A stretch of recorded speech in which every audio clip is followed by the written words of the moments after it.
Bharat Shared Repository of Inscriptions will be set up in a digital epigraphy museum with digitization of 1 lakh ancient inscriptions in the first stage.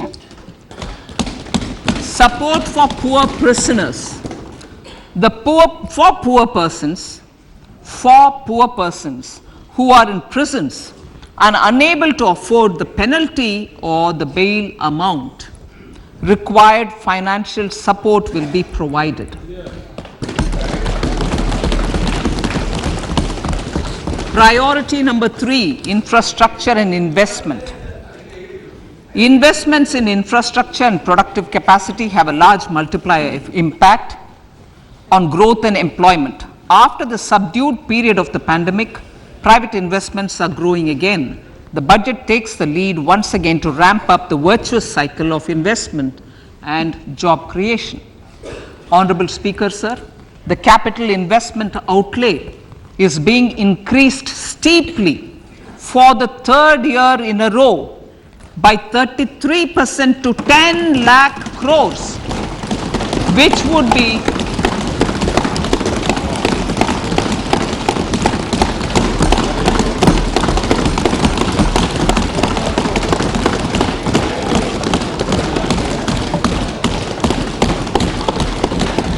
which would be 3.3% of GDP.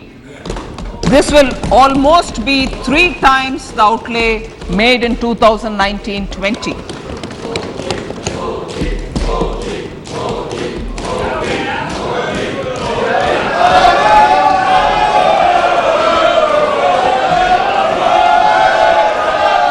This substantial increase in recent years is central to the government's efforts to enhance growth potential and job creation, crowd in private investments, and provide a cushion against global headwinds.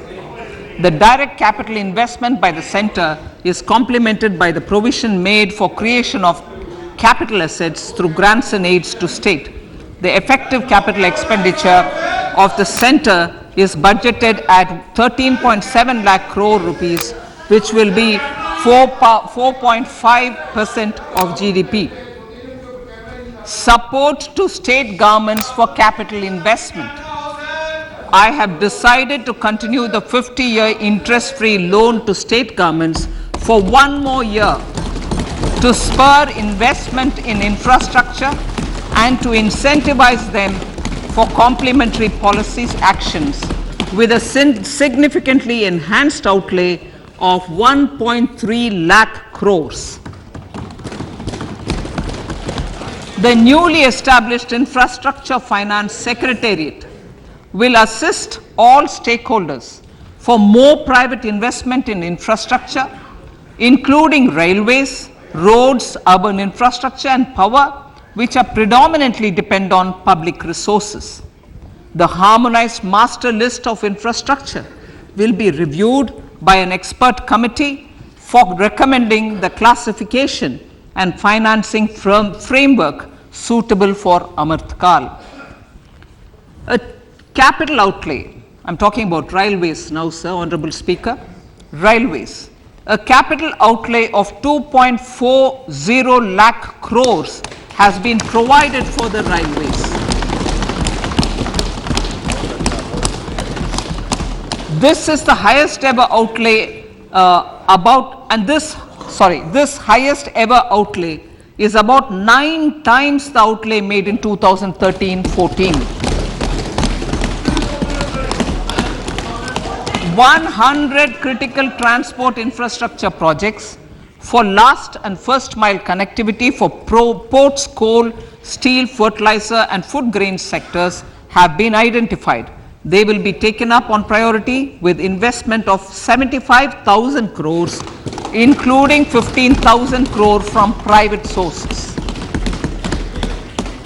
50 additional airports, heliports, water aerodromes and advanced landing grounds will be revived for improving regional air connectivity.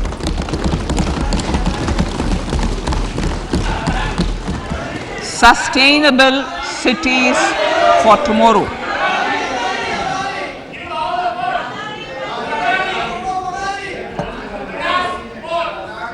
states and cities will be encouraged to undertake urban planning reforms and actions to transform our cities into sustainable cities of tomorrow. This means efficient use of land resources, adequate resources for urban infrastructure, transit-oriented development, enhanced availability and affordability of urban land and opportunities for all. Through property tax governance reforms and ring-fencing user charges on urban infrastructure, cities will be incentivized to improve their creditworthiness for municipal bonds.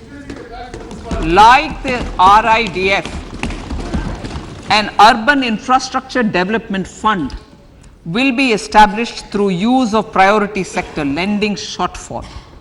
This will be managed by the National Housing Bank and will be used by public agencies to create urban infrastructure in Tier 2 and Tier 3 cities.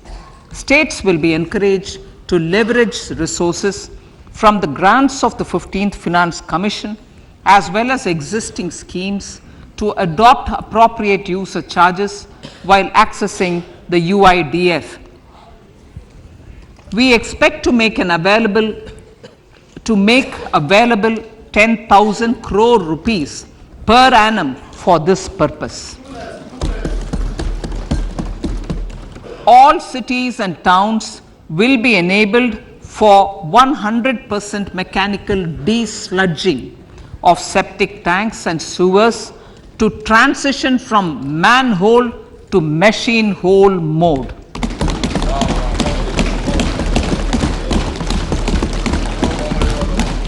Enhanced focus will be provided for scientific management of dry and wet waste. Honorable Speaker, sir, our Prime Minister had said, good governance is the key to a nation's progress. Our government is committed to providing a transparent and accountable administration which works for the betterment and welfare of common citizens. Mission Karma Yogi. Under Mission Karma Yogi, center, states and the union territories are making and implementing capacity building plans for civil servants. The government has also launched an integrated online training platform, NGOc Karma Yogi, to provide continuous learning opportunities for lakhs of government employees to upgrade their skills and facilitate people-centric approach